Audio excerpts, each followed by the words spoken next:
I never imagined that something as simple as my chimney could cause such chaos in my neighborhood. It all started one sunny afternoon when I found a bright orange envelope taped to my front door.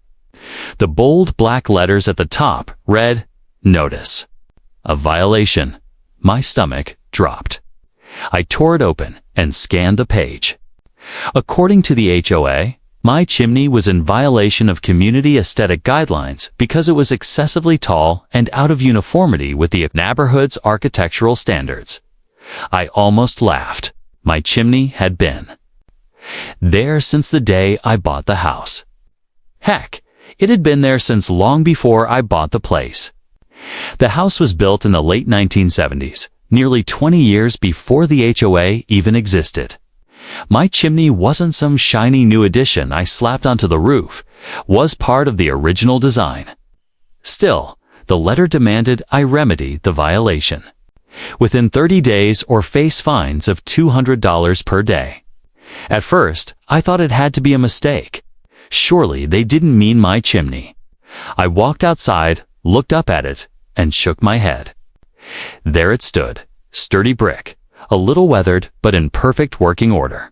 Neighbors passed by and waved, some pausing to look at me with curiosity. I didn't realize then that the HOA had already begun whispering about me behind closed doors. The next day, I went to the HOA office. Their building was a small converted clubhouse at the edge of the subdivision. Inside, I was greeted by the president, a woman named Patricia. She wore a crisp blazer, carried a thick binder, and had a smile that was anything but friendly.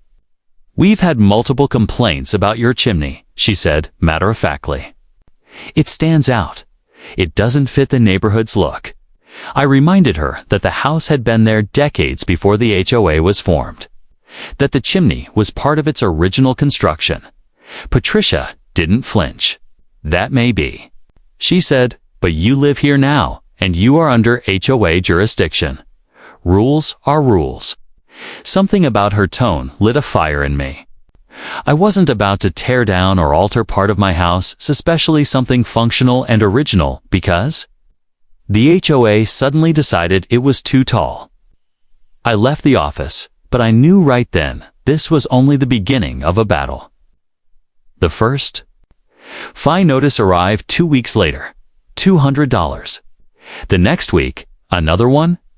Patricia was relentless. Every Friday, like clockwork, I'd find another envelope in my mailbox. The fines were piling up quickly, and I knew they were hoping to pressure me into giving in. But I wasn't going down without a fight.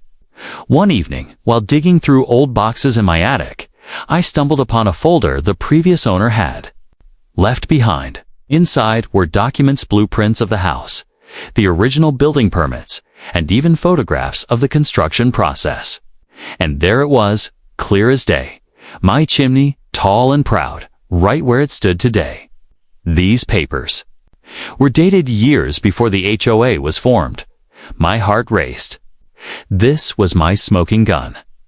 I had proof that my chimney predated the HOA, meaning their so-called rules couldn't possibly apply to it.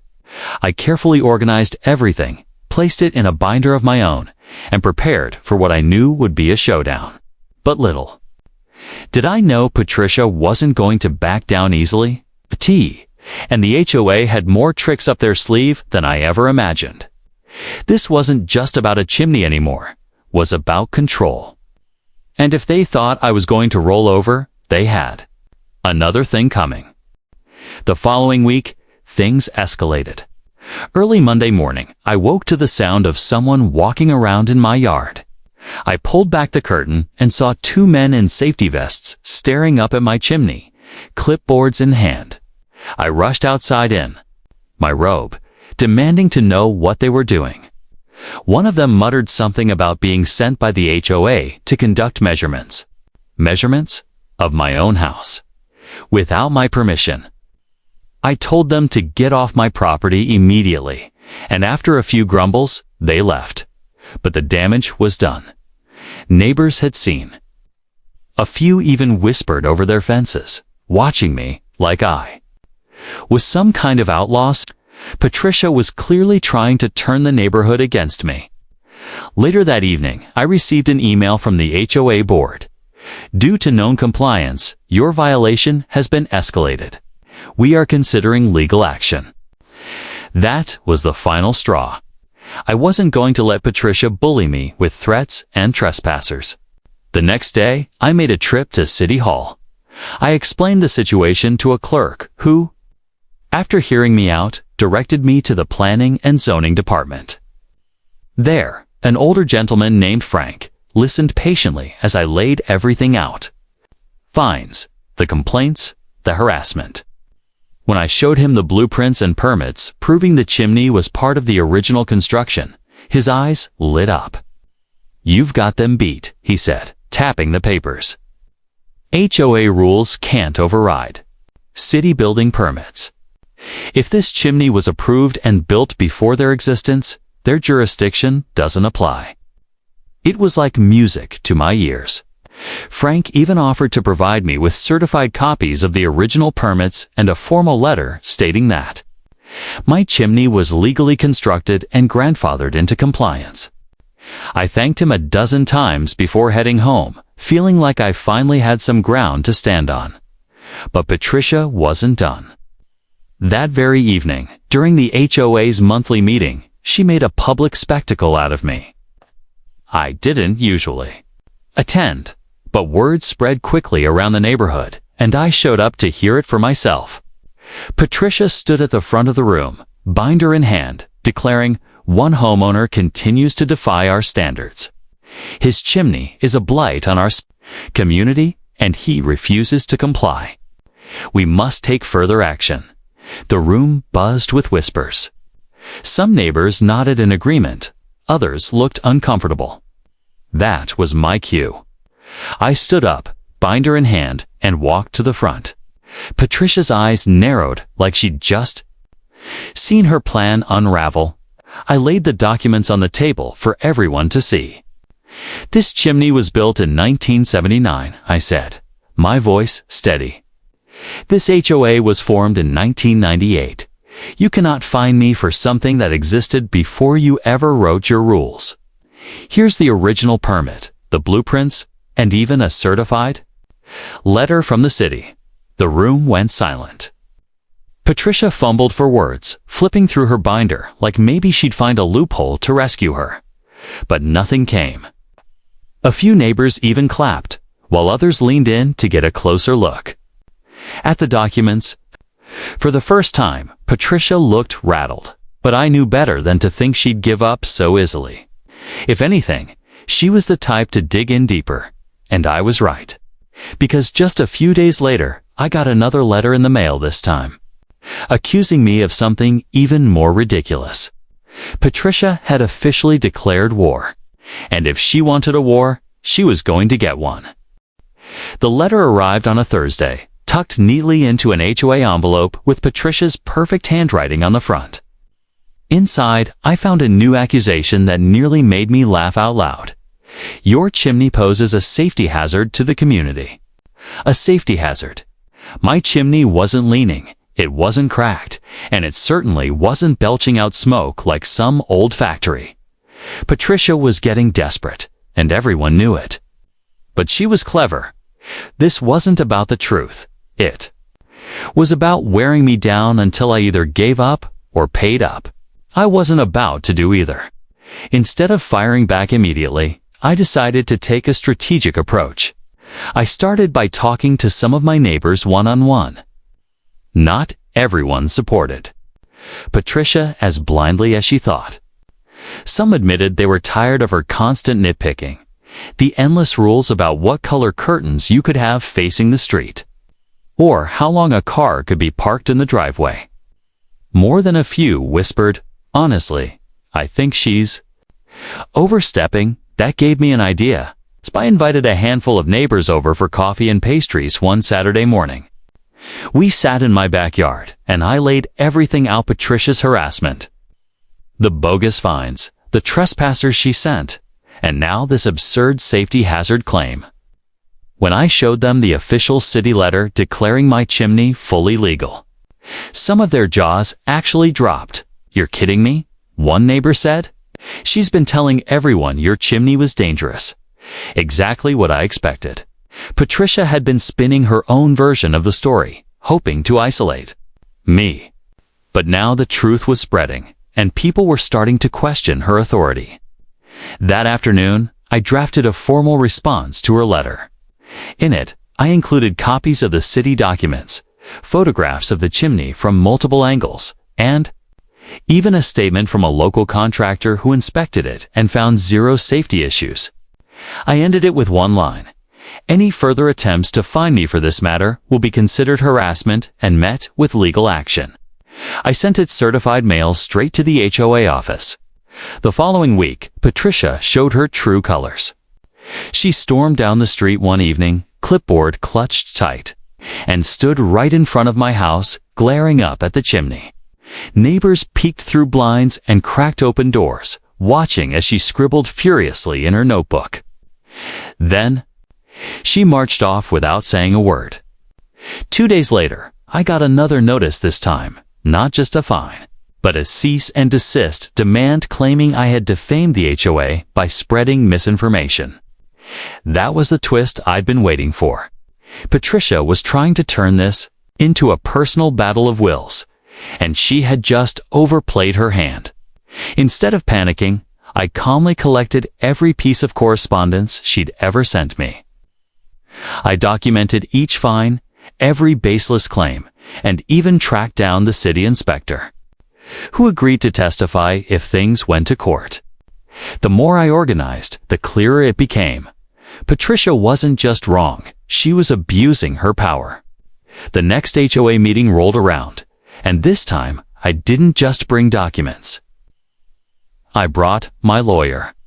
When Patricia tried to grandstand again, painting me as the neighborhood troublemaker, my lawyer stood up and announced that we were preparing a lawsuit against the HOA for harassment, defamation, and abuse of authority. The room went dead silent. Patricia's face turned red, but for the first time, she didn't have a comeback. Neighbors began murmuring, exchanging looks, and I could tell the tide was turning.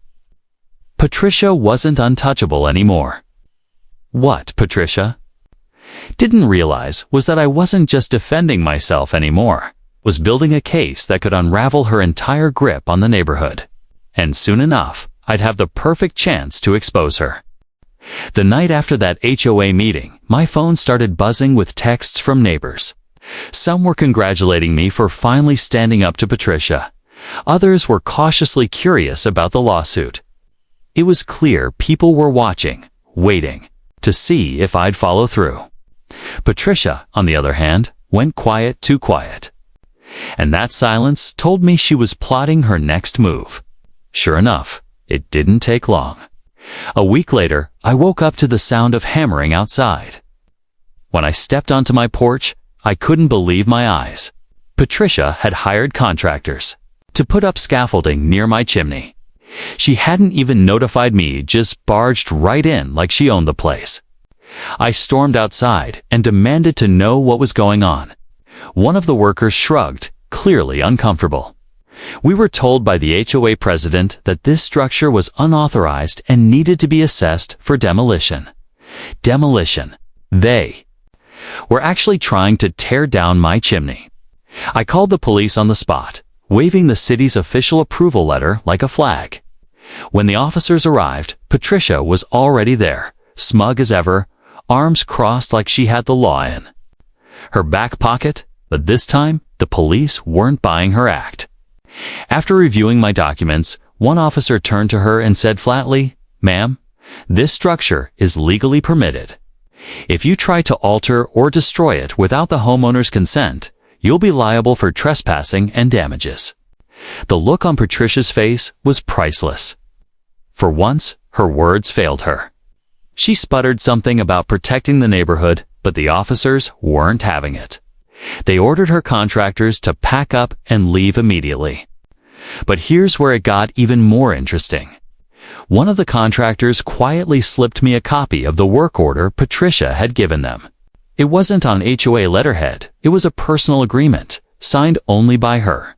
She hadn't even bothered to get board approval.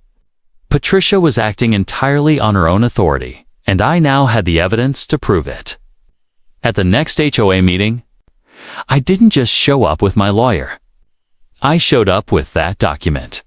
When Patricia tried to spin the story claiming I was endangering the community, calmly held up the paper and said, "So this was your plan? To demolish my legally permitted chimney without board approval, using your own name and risk a lawsuit that could bankrupt this entire HOA." The room erupted. Board members turned on her, demanding answers. Neighbors gasped. Patricia's mouth opened and closed like a fish, but no excuses came out. For the first time, everyone saw her for what she really was: not a protector of the neighborhood, but a dictator drunk on power. I didn't even have to push further. The board voted right then to suspend all actions against me until they could review Patricia's conduct. But I wasn't done yet. Because I had just discovered something, Patricia really didn't want anyone to know her own house.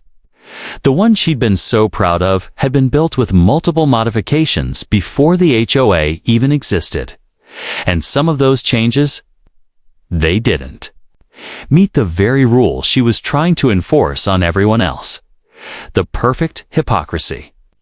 And now, I had the leverage I needed to end this battle once and for all. The weeks leading up to the showdown with Patricia were tense. I could feel the weight of the neighborhood's eyes on me, some sympathetic, others curious, and a few who still feared her wrath. But I had done my homework. Every late night spent digging through city archives, every dusty file from the permit office, every whispered memory from neighbors who had lived there longer than the HOA itself. It had all led to this moment. The next HOA board meeting was supposed to be routine, but everyone knew something was brewing. The clubhouse was packed, standing room only. Neighbors who hadn't bothered to show up in years crowded in, eager to watch Patricia finally face accountability. Even people who once pretended to side with her had begun to doubt her authority. Patricia walked in like she owned the place, dressed sharply, head held high, smile plastered across her face like a mask. She sat at the front of the room, tapping her pen against her clipboard, prepared to once again try to paint me as the villain. I waited until she started her usual speech about maintaining neighborhood standards and protecting property values. When she finally turned her attention to me, trying to drag out the same tired accusations about my chimney being too tall and disrupting the aesthetics of the community, that's when I stood. "Patricia," I said firmly, my voice carrying through the room, "you've been relentless about my chimney. But before you accuse me one more time, I'd like everyone here to see what I found." I carried a folder to the front table and laid it down in front of the board. Photocopies of permits, dated construction records, and even old photographs spilled across the table. This chimney was built before this HOA even existed. It was legally approved, signed off by the city, and grandfathered in by state law. Which means, I paused, letting the silence build. "You've had no authority over it this entire time." Gasps and murmurs filled the room. Patricia's smile faltered. But I wasn't done. While I was at the records office, I found something else. "You've been quick to enforce rules on everyone else, but here's what you've ignored in your own home." I flipped to the next set of photos. Patricia's sunroom addition, built without permits. Her 6-foot privacy fence, 2 feet taller than the HOA allows. And the piece de resistance, her own chimney, taller than mine. The room erupted. Neighbors who had been silent victims of Patricia's micromanagement started whispering louder, some laughing outright. "Is this true?" One board member asked, looking at her sharply. Patricia's face turned red. That's irrelevant. My home improvements were illegal. I cut in. And they've stood for years because you abused your position to make sure no one questioned you. You've fined families for garden gnomes, for bird feeders, for paint colors a shade too bright. Yet you've been the biggest violator all along." The board president leaned forward. "Patricia, is this accurate?" Patricia sputtered, flipping through the papers as if she could make the evidence vanish by sheer will. But the proof was undeniable. Her reign of intimidation was crumbling right there in front of her. After a long, heated discussion, the board called for a vote. The outcome wasn't even close. Patricia was stripped of her presidency, removed from the board entirely. For the first time in years, the room felt lighter, almost jubilant. Neighbors who had once looked at me with suspicion now approached, shaking my hand. Thanking me for standing up to her. Patricia stormed out of the clubhouse, slamming the door so hard it rattled the walls. She never returned to another meeting. Word spread quickly, and her credibility, her power, evaporated almost overnight. In the weeks that followed, something amazing happened. The neighborhood started to feel like a community again. Families sat on porches without worrying about unsightly decorations. Kids played in yards without parents fearing citations for toys left outside. People smiled more, laughed more.